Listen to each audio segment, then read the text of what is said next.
All right, so let's talk about mistakes, because in full admission, my career has been littered with them. I've started the wrong businesses, I've hired the wrong people, I've pursued weird little passion projects and gotten distracted at the wrong times. And for anyone who's been following for long enough, you've probably seen a lot of this unfold. I'm not perfect, I'm a human, and I'm always just learning as I go. But the biggest mistakes I've made personally, and really the ones that I see continuously crippling others, are the ones that come at a very specific spot of your entrepreneurial journey. I call it the tipping point, the moment when you just start making money and you find the tiniest bit of success. Because this is really when temptation is the highest and the potential for disaster as well. It's at this point that your ego is at its most inflated and your wallet feels its heaviest. I've seen way too many guys make it right to the tipping point, but fail to ever pass this threshold.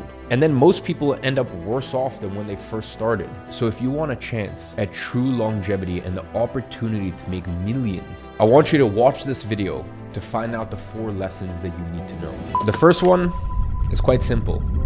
Stick to one business. If you want to find someone who doesn't know what they're doing with their lives, go to Soho House. It's pretty much the unofficial home of people who suffer from shiny object syndrome. You know, the type of guy who always just has something new starting and he's just catching up with other people for mysterious meetings. The sort of guy who always says big things coming. Now, every year there's new temptation with hype industries, influencers, blockchain, AI, and every year there's a whole host of people who think that their startup is gonna make them multi-millionaires. Then there's the weird fetish that a lot of people have when they're starting out, which is to be seen as some sort of business magnate at the helm of 5 different companies dominating every single sector. When the reality is that starting any business requires complete and total dedication. And if you've found any success in your life, you probably understand this. The only way to do anything right is to do it well.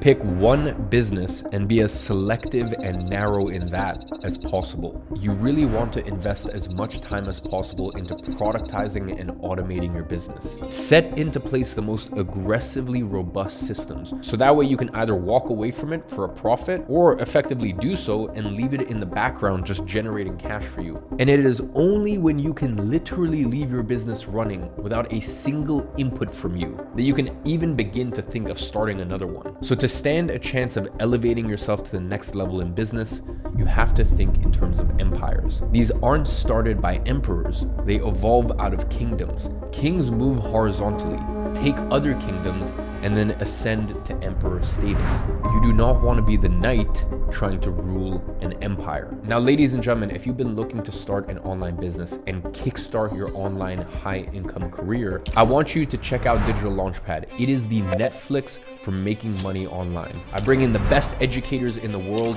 to teach the thing that they are most proficient at. So no matter what kind of personality you have or what sort of lifestyle you have, you can find an online business model that will succeed and win for you, in the exact same way as all of the success stories that I've just been putting on screen. And all of this for only $37 a month. If you're not happy, you can cancel at any time.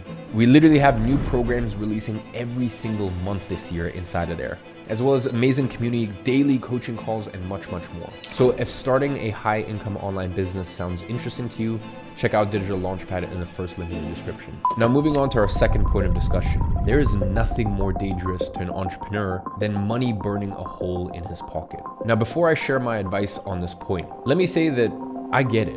At a certain point, when you work hard and consistency pays off, you're gonna be more than tempted to reward yourself and start to elevate your lifestyle. You're gonna start looking at slightly bigger apartments in slightly nicer areas. You're gonna want to eat out more often, to fly business class and finance a Mercedes. And by the time you've made it far enough in your journey to warrant this, listen, it's human nature. You wanna flex, you wanna show off to all the friends who were pissed at you when you weren't drinking with them at the pub and instead working on your online business. And you wanna reassure your family that everything is working out just fine for you. So again, I want to say that I get it, but let me explain the 3 problems that lifestyle creep presents. The first is obvious. You've just landed yourself with a long list of liabilities and financial burdens.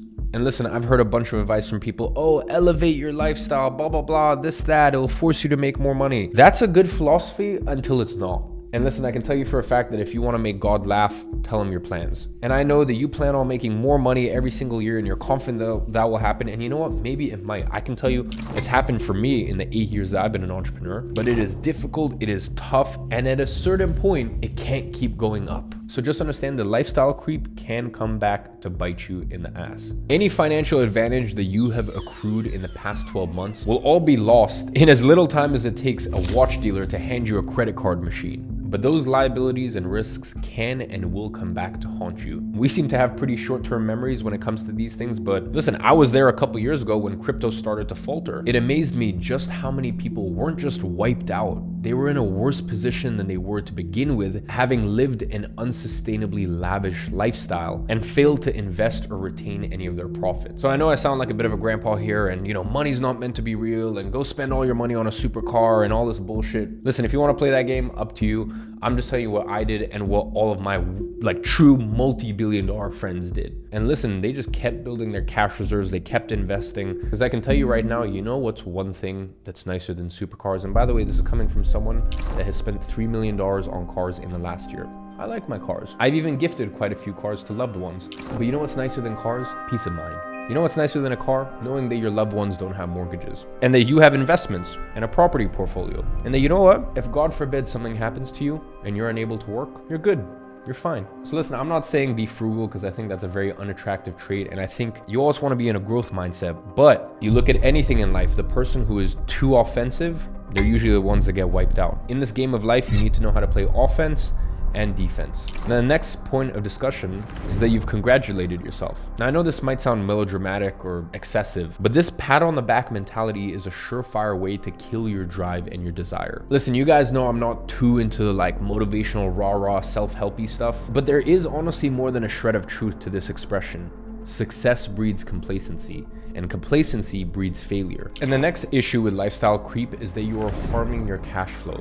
And at the beginning of your journey, this should be the altar that you die on. Pretty much everything you have should stay in the business or be invested back into it. Cash flow saves mediocre businesses and helps great ones thrive. It's an ongoing joke in Silicon Valley that the official tech bro car isn't a Tesla. It's a secondhand Toyota Corolla, a car that is almost painfully boring, but is reliable and under the radar, and which you've let someone else take the depreciation hit on. Now, personally, I think it's a bigger flex to not even have a car at all. Earlier in my life, when I was still in my teenage years, I was able to walk into dealerships and buy cash for supercars that people dreamed of. Really get this through your head. I profited tens of millions of dollars before I ever bought my first car. The only thing more satisfying to me than buying a car was denying myself that pleasure and putting the money to better use. Now, in all fairness, probably going back, I would have gotten a car sooner. It's just, I lived in London. There was no purpose for me to have a car. There was no reason to have a car. And even to this day, my car in London is very under the radar. I don't want to have a flashy car in London. It draws way too much attention to yourself, and it's just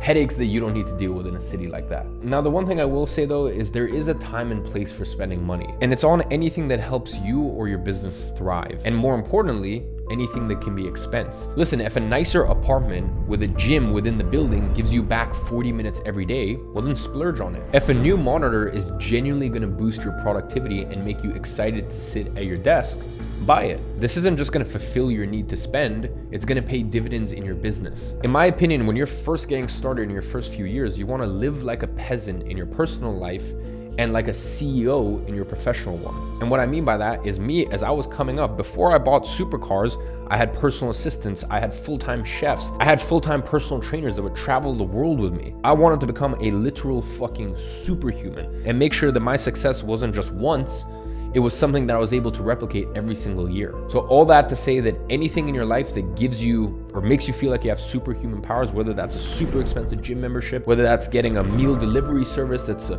little bit more on the expensive side, whether that's even having a chef come over to your house multiple times a week, whatever is in your price range. If you're just getting started out and you're just starting to make some money online, that could literally even be just having a cleaner come over to your house once a week and at least just help clean up the house. But hopefully you get the point that you want to deploy your capital in the correct way when you're first starting out. Now, the next thing you should know before you embark on this journey of making millions is that you need to stop comparing yourself to normal people. Time to be very brutal here. Listen to me carefully. You've not accomplished anything yet. You're at the very bottom of the pile. And honestly, most of your achievements are down to nothing but luck. And if that sounds harsh, I'm sorry, you need that wake-up call. And trust me, I know it's not a pleasant one to receive. When I was first starting out, I'd done nothing more complex than apply some basic principles and get a bit lucky. But damn, I felt like the shit when I first started out. You hang out with old friends from school who hadn't even finished their exams yet. You know, I felt like the man every single time I picked up the tab at the club or paid for a group meal. So as I went further in my journey, there was literally nothing more humbling than when I really started to hang out with top tier entrepreneurs. Guys who were light years ahead of me, who'd worked harder, were smarter, and had life lessons beyond my wildest dreams. And that was my true moment of reckoning. The funny thing is though, that humbling was the best thing that could have ever happened to me. A long time ago, I stopped comparing myself to normal people. And you need to do the same. You need to start benchmarking your success and milestones against the people in life that you want to compete with. If you want to make as much money as a doctor, cool. No one's stopping you doing that. But if you're looking to build a real business empire, you need to reassess your standards of success. In psychology, this is called a reference group. You compare yourself to others in a group and adopt their values. It's what advertisers rely on too. I mean, you don't have to binge watch Mad Men to know the principle of keeping up with the Joneses. You're targeted based on your demographic to get you to spend the most amount of money you can afford, so that way you can impress your neighbors. The only way to escape this trap is to elevate your reference group. Don't take cheap satisfaction in having the nicest apartment in your terrible friendship group. Quite frankly, take it as a sign that you need to surround yourself and compare yourself to higher level people. I'm not saying drop your day one friends, by the way. Cherish those friendships, and not all of your friends need to be savages, and all of your friends need to be multimillionaires, otherwise you'll be broke. Most of my friends, and most of the people I spend most of my time with, I am wealthier than. But they have areas of their life where they totally surpass me, and where I can learn things from them. It's just from a financial perspective, I don't compare myself to them, I compare myself to the people who are much further ahead of me. As I said, just for the record, I constantly apply this mindset to myself. The second I feel myself getting even slightly big-headed, I make a point to elevate my social circle. And I genuinely enjoy the chance to be schooled by someone much smarter than me. You know, I really enjoy my quick 30-minute catch-up with some of my older friends, you know, the guys who are in their 40s and 50s that have 10, 20, 30, 50 times as much money as I have. And the little life lessons and things that I learned from them. I enjoy that far more than all the extravagant lifestyle, yacht parties, blah, blah, all this stuff. All that crap's fun, but just surrounding yourself, just being in the presence of someone who's so much further ahead than you, it's a liberating experience. It just gives you so much context. Now, the next thing you should know is that you need to invest early and gamify the shit out of it. Make it a fun game for yourself. Each year, can you buy one property? Or how quickly can you get your investment portfolio to 250K? Now it's time to take everything you've learned from this video, aggressive focus, the need to save and not spend money unnecessarily, and benchmarking yourself against real entrepreneurs, and then apply it to the final lesson. It's a cliche, but the sooner you can make your money work for you and not the other way around, the better off you'll be. And the only way to achieve this is through investing. And the only way to invest is to gamify the hell out of it. Let me explain. First, you need to decide a vehicle for your investment. When you're first starting out, this can be something as simple as an index fund or a government bond. But my recommendation to you is don't get tempted by anything that's popular or promises quick returns. I can promise you this, there is someone much more experienced than you, with way more money and influence, who is waiting to take yours off of you. Pick something easy that needs very minimal input from your side. Next, pick an investment schedule. Every month, challenge yourself to exceed this. Set ambitious goals and make them the surrogate for any extravagant purchases that you would have made. Set yourself a challenge. In 2 years, can you build a $250,000 property portfolio? Make investing your new and only personality trait. Take advantage of some of the tax-free schemes in your country. And every time you make an unexpected amount of money, put it away. Challenge yourself to see what you can go without. Invest it. And if you adopt this mindset, you're gonna start to see investment as its own reward, beyond the returns. I mean, ask any gambler and they're gonna tell you that the thrill isn't in winning or losing, it's the anticipation. And apply that same twisted mentality to your portfolio. So ladies and gentlemen, that last final point, by the way, is probably my biggest regret.